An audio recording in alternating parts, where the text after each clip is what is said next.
अस्सलाम वालेकुम। कैसी है मेरी यूट्यूब फैमिली? अल्लाह से उम्मीद है कि आप लोग ठीक होंगे, खैरियत से होंगे।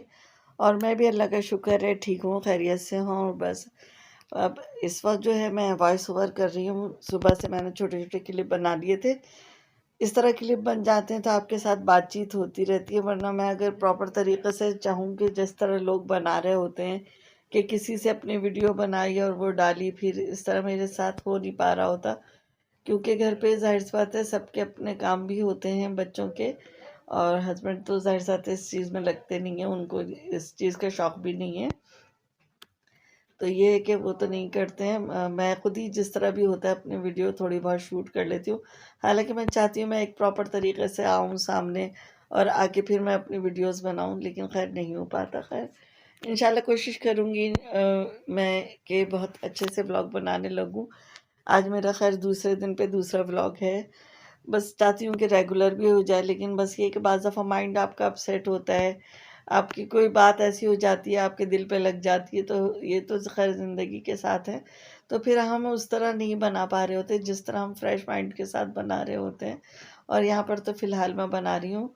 यहाँ पे मैंने पोटैटो का मतलब आटे के साथ उसे गूँधा था और मैंने मसाले वग़ैरह डाले थे। तो यहाँ पे मैं उसकी टिक्कियाँ बना रही हूँ। बेटे को आज जाना था अपने मतलब वीडियो शूट करने के लिए, तो बस वो जा रहे थे तो मैंने कहा जल्दी से यहाँ पे बना लूँ। और यहाँ मुझसे आटा भी गिर गया और पता नहीं क्या चीज़ भी गिर गई थी। तो मैंने कहा बाद में करूँगी, पहले जल्दी से उसको बना के दे दूँ ताकि वो कुछ खा के चले जाएँ।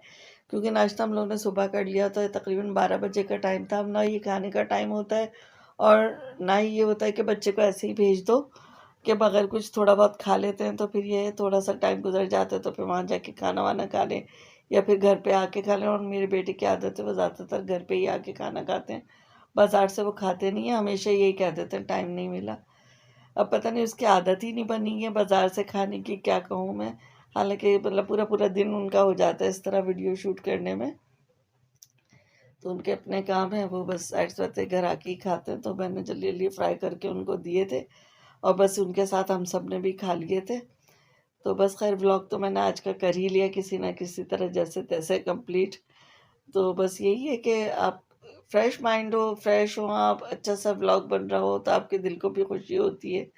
वरना वही एक किचन के रूटीन और यही सारे काम दिखाते हुए एक बात कर लो तो वो एक अलग होती है। तो बस ये कोशिश में तो लगे हुए हैं, हम देखें कब अल्लाह ताला हमें कामयाब करेगा। और आप लोग बताएं, आप सब लोग कैसे हैं? हमारी कराची में तो आजकल बड़ी गर्मी हो रही है और आज तो कुछ ज़्यादा ही गर्मी है। कल भी थी गर्मी और आज भी है। शायद अब सर्दियाँ आने वाली हैं तो इसलिए मौसम तो चेंज होता है। तो बस यही सब हो रहा है। और फिर इसके बाद मतलब ये है कि सर्दियाँ आ जाएँगी तो एक रेगुलर सा मतलब काम होने लगेंगे सर्दियों के हिसाब से। अभी तो ना गर्मी मतलब कई किसी दिन इतनी गर्मी होती है, कोई किसी दिन इतनी ठंडक सी हो जाती है रात में। तो ख़ैर बस इसी तरह ज़िंदगी है, ज़िंदगी गुज़रती है और मौसम भी आते और जाते रहते हैं और फिर पलट के आ जाते हैं। तो बस आज मैं सही बात है वॉइस ओवर भी सही नहीं कर पा रही। तो बस आपके साथ बात तो करनी थी और वीडियो भी अपनी अपलोड करनी थी। तो मैंने कहा चलो जो क्लिप बने उसी पर वॉइस ओवर कर देती हूँ। और यहाँ पे ये मेरी पोटैटो टिक्कियाँ जो है तैयार हो रही हैं। मज़े की बनी थी, केचप के साथ, मायोनीज़ के साथ मज़े की लगती हैं। तो बस ये बना लिए मैंने और इसके साथ चाय का दिल चाह रहा था, लेकिन गर्मी बहुत थी। मैंने हस्बैंड से पूछा चाय पियेंगे? बच्चे तो खैर मेरी तरह शौक से पीते ही नहीं हो, तो मना ही कर देते हैं। तो हस्बैंड से पूछ लिया था, उन्होंने कहा नहीं भाई गर्मी बहुत है, मैं चाय नहीं पी रहा। तो फिर अपने लिए कौन बनाता? हाँ, 1 से 2 हो जाते हैं तो फिर मेरा दिल चाहता है चाय बनाने का। वरना ऐसी चीज़ों के बाद मेरा दिल चाहता है कि कुछ चाय थोड़ी-सी हो जाए। लेकिन जब हस्बैंड ने नहीं पिया तो मैंने भी अपने लिए कोशिश ही नहीं की कि मुझे भी बना लेनी चाहिए। क्योंकि वो कहते हैं ना 1 से 2 होते हैं तो खाने का भी दिल चाहता है और पकाने का भी दिल चाहता है। और जब अकेले अपने लिए कर रहा हो तो फिर तो औरत तो इसी तरह गुज़ारा कर लेती है और गुज़र ही जाता है। बस समझने की बात है कि मतलब कोई भी हो, औरत हो या मर्द हो, उसकी मेहनत को समझ लिया जाए। या अगर आप अपने बहन-भाइयों के साथ कुछ कर रहे हैं तो उसको समझ लिया जाए। ये ना समझा जाए ये इनका फ़र्ज़ है। अगर कोई काम हम अपने बहन-भाइयों के लिए कर रहे हैं, बहन-भाइयों के साथ कर रहे हैं, तो ना फ़र्ज़ समझें उसे, ना ही ये समझें कि उनकी कोई ग़र्ज़ है। क्योंकि ग़र्ज़ क्या होनी है, सब अपने-अपने घरों में रहते हैं। लेकिन लगता है आजकल कि हर दूसरा आदमी ये समझ रहा होता है कि इसकी कोई ग़र्ज़ है या इसका अगर हमने कोई काम कहा है तो हमारा इसके ऊपर फ़र्ज़ है ये काम। तो बस ऐसी-सी बातें हो जाती हैं कभी-कभी ना कि दिल बड़ा उदास हो जाता है सुन के भी कि आप अपनी बात नहीं कर रही, मैं किसी की बात कर रही हूँ, किसी का सुना था मैंने।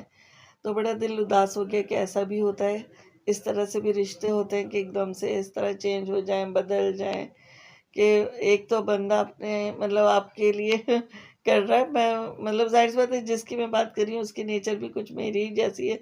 तो मुझे यही फ़ील हो रहा था कि अल्लाह ये सब तो कुछ मैं भी करती हूँ, कई लोग मेरे बारे में भी यही तो नहीं सोचते। ख़ैर सबकी अपनी-अपनी सोच है, जो जैसा सोचता है सोचता रहे। हमारा तो दिल साफ़ है, हम तो अपने दिल से करते हैं कि अगर बहन-भाई हैं, ससुराल है, जिसके लिए भी कर रहे हैं, तो उनको इस हिसाब से कर रहे होते हैं जिस तरह का उनका रिश्ता होता है। और अगर किसी ने हमसे कहा होता है तो कुछ समझ के ही कहता है, हम तो ये सोच के किसी का भी काम कर देते हैं बल्कि ये भी कहना चाहिए किसी का, ये इसलिए मैं कह रही हूँ कि अगर वो हमारे पड़ोस है या हमारा कोई दोस्त है वो भी कह रहा है ना, तो हम वो काम कर देते हैं। हमारी नेचर ही नहीं है इस तरह की।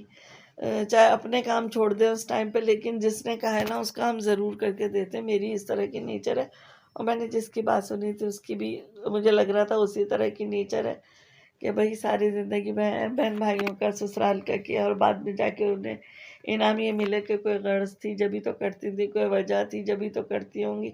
ऐसे ही थोड़ी कोई किसी के लिए इतना अपना टाइम बर्बाद करता है या अपनी ज़िंदगी बर्बाद कर देता है। तो बस सुन के भी अफ़सोस होता है, तो मैं तो हूँ थोड़ी-सी हसास-सी लड़की, लड़की तो नहीं कहूँगी इस वक़्त, लड़की वाली एज भी नहीं रही है, अब तो हमारी बच्ची है, हमारी लड़की है। तो ये है कि हम कहाँ लड़की रहे वो, लेकिन मुँह से कभी-कभी निकल जाता है, दिल खुश हो जाता है इतनी टेंशन के बाद। ऐसा लफ्ज़ मुँह से निकल गया लड़की वाला, तो एक यंग सी फीलिंग आने लगी। ख़ैर चलो छोड़ो, जो हो रहा है होता रहे। बस हमें ये सोचना चाहिए कि हम जो कर रहे हैं हम अपने दिल से कर रहे हैं, और वो जो कुछ सोच रहे हैं वो उनका दिमाग और दिल सोचवा रहा है उनको कि अगर कोई कर रहा है तो शायद उसको कोई गर्ज़ होगी, जबकि आप खुद देख रहे होते हैं उसको कोई गर्ज़ भी नहीं होती है। खैर ये तो इंसान की फितरत है, और यहाँ पे हमें ये जो टिक्कियाँ हैं ये बन रही हैं, और मैंने भी बगैर छोटा किए व्लॉग में लगा दिए, क्योंकि फिर ना मुझे बोलने के लिए चीज़ें नहीं मिलती हैं। तो मैं सोचती हूँ इसी पे अपने दिल की भड़ास निकाल लूँ, ये जो मैंने सुना है उसको कह दूँ। खैर मैं क्या कह सकती हूँ, कोई मेरा व्लॉग तो देखते नहीं है जो किसी की ये बात समझ में आएगी। बाकी की अल्लाह मालिक है। तो ये है कि होता है इस तरह का भी। तो पता नहीं क्या कह रही थी मैं? चलो जो भी कह रही थी छोड़ो, यहाँ पे मैंने पोटैटो टिक्कियाँ बना ली हैं। और बस यहाँ पे ये पूरी हो जाए तो मैं अपनी दूसरी बातचीत शुरू करूँगी। और फिर इसके बाद मैं लग गई थी खाने में, लेकिन खाने में वही था, गैस फिर हल्की हो गई थी, तो फिर खाना मैंने रोक दिया था। मैं घर के और काम करने लगी थी, क्योंकि रोज़ का ये मामूल हो गया, तो मैंने कहा जब खाना ही देर से खाना है, तो बेकार खाने के चक्कर में परेशान होते रहो किचन में, अपने वही वही टाइम पे किचन में आएँगे 4-5 के करीब, और फिर बना के रख देंगे। इस टेंशन में खड़े रहो कि खाना पकाना है। फालतू की टेंशन पाल रखी है, जब गैस नहीं है तो खाना कहाँ से पकेगा, छोड़ो और आगे के काम करो। तो आज मैंने खैर यही किया था। फिर ये है कि गर्मी भी बहुत थी, तो मेरी अजीब तबीयत हो गई थी, मैं 15-20 मिनट के लिए लेट भी गई थी खाने के बाद। और खाना हमारा हुआ था असर की अज़ानों के बाद, फिर उसके बाद नमाज़ वगैरह पढ़ के मैं थोड़ा लेट गई थी। फिर उठी थी 15-20 मिनट बाद, तो फिर मगरिब का टाइम हो गया था, क्योंकि आजकल माशाल्लाह से दिन छोटे हो गए हैं और काम वो वक़्त जो है बहुत जल्दी से गुज़र जाता है। मगरिब और इशा जल्दी-जल्दी होने लगी, और आगे जाके तो और भी जल्दी शॉर्ट टाइम हो जाएगा। फिर ये कि रातें लंबी और दिन छोटे होंगे, और इन्हीं में हमारे काम होंगे। हम तो खैर अपना घड़ी के टाइम के हिसाब से करते हैं काम। और यहाँ पर जो मैंने धनिया रोस्ट किया था रात में, मैंने फिर उसे ढक के रख दिया था, और ये काफ़ी क्रिस्पी था, क्योंकि अभी दिन जो है ना गर्म हो गया, तो ये नरम नहीं पड़ा था, तो मैंने कहा लाओ इसे जल्दी से ग्राइंड करके रख देती हूँ, क्योंकि ग्राइंड होता है तो फिर खाने में इस्तेमाल होगा। और मेरे पास पिसा हुआ धनिया जो है बिल्कुल ख़त्म हो गया था, और ये माशाल्लाह से मैं इतना अच्छा घर में तैयार कर लेती हूँ कि बाज़ार वाले पिसे हुए धनिये की ज़रूरत नहीं पड़ती है। तो बस मैं इसी तरह करके भून के और फिर से मिक्सी में डाल के और फिर चला लेती हूँ। आगे आप देखते जाइए, और फिर छलनी से छान के इसका मोटा वाला पार्ट जो है, वो जब अच्छी तरह छनने के बाद निकलना बंद हो जाता है, तो फिर वो अलग अलग से मैं एक बॉक्स में जा कंटेनर में रख देती हूँ। तो इस तरह ना ये होता है कि जो हमें भुना हुआ कुटा हुआ साबुत धनिया चाहिए होता है ना रेसिपीज़ में, उसमें ये वाली चीज़ काम आ जाती है, क्योंकि भुना हुआ भी होता है और मोटा-मोटा सा भी होता है, दरदरा सा। तो बस ये वाली चीज़ जो होती है ना धनिये की, इसमें गिरी भी होती है, और वो सारा जैसे हम वो करके रोस्ट करके ग्राइंड करते हैं ना धनिये को, तो सेम उसी तरह होता है। तो ये मैं वेस्ट नहीं करती हूँ, मैं रेसिपीज़ में इस्तेमाल कर लेती हूँ, और खुशबू भी बहुत अच्छी होती है इसकी। तो बस इस तरह करके मैं देखिए पाउडर सा छान लेती हूँ। पाउडर छानने के बाद बस इसको मैं अलग से रख दूँगी। तो इस तरह करके काफ़ी सारी मतलब धनिया बन गया था मेरा अच्छा खासा, मतलब ये क्या 15-20 दिन तो चल जाएँगे। और फिर तो ये है कि अभी महीना भी ख़त्म हो रहा है, महीना ख़त्म होगा तो फिर दोबारा ले आऊँगी। अब के मैं सोच रही हूँ थोड़ा-सा ज़्यादा लाऊँगी, क्योंकि अब के कम पड़ गया है। लेकिन वजह ये भी है कि मैंने बीच में 2 दफ़ा यखनी पुलाव बना लिए, तो उसमें ज़रा साबुत धनिया जो है ना ज़्यादा ही डालती हूँ। क्योंकि एक तो साबुत धनिया और एक सौंफ, इन 2 की खुशबू जो होती है ना, पुलाव को बहुत मज़ेदार करती है। तो मैं वो क्वांटिटी में ज़्यादा लेती हूँ, इसलिए मुझे लग रहा था इस दफ़ा कम पिसा है थोड़ा धनिया। तो बस यहाँ पे ये इसको पीसने में भी अच्छा खासा टाइम लगा था, पीसना और छानना और फिर रखना। तो ये है कि बीच-बीच में ख़ैर और भी काम हो रहे थे, पानी वाला आ गया तो उससे पानी लिया, इस तरह के काम। उसको मतलब पानी तो ख़ैर मेरे हस्बैंड ही उठा के अंदर रखते हैं। बस ये वो करके और फिर मैं उसकी पेमेंट वग़ैरह रोज़ हाथ के हाथ कर देती हूँ। तो बस वही पैसे-वैसे देने में हस्बैंड को टाइम लग गया, फिर जाके दोबारा से ग्राइंड करने लगी थी। और अब ये ग्राइंड हो चुका है, अटक गई। और फिर मैंने इसको कंटेनर में भर के रख दिया था। देख लीजिए कितना बारीक धनिया फ़ाइन सा तैयार हुआ है। ये लग रहा है कि बाज़ार का धनिया से किसी तरह बारीक का कम बारीक हो। बिल्कुल, बिल्कुल फ़ाइन होता है। आप भी करके देखिएगा, आपको भी लगेगा हाँ, ये तो मतलब कुछ भी मुश्किल नहीं है। हम अपने बच्चों को एक कुछ तो चीज़ ख़ालिस खिला रहे हैं। इसी तरह ये मैंने इसमें कंटेनर में भर के रख दिया है भुना हुआ, कुटा हुआ साबुत धनिया। अब आप इसको भी देख लीजिए और वो पाउडर भी देख लीजिए, दोनों चीज़ें तैयार हो गई हैं। और इतने बारीक वो तैयार हुआ है, ये मोटा-सा दरदरा। और यहाँ पे मैं बस आटा गूँथ के रख रही थी। मैंने कहा रोटियाँ भी गैस आने के बाद पक जाएँगी, हाँ, अपने काम निपटाते रहो, जैसे आटा गूँथना था। तो बस ये आटा गूँथ लिया था और इसके बाद ख़ैर सालन तो मेरे पास पका हुआ था, मुझे रात के लिए बनाना था। तो बस यहीं पर अपने व्लॉग का भी एंड करूँगी, काफ़ी लंबा हो गया है। मिलेंगे नेक्स्ट वीडियो में। आज की वीडियो आपको कैसी लगी? अच्छी लगी तो लाइक, शेयर, कमेंट्स कीजिएगा। मिलेंगे नेक्स्ट वीडियो में। अल्लाह हाफ़िज़।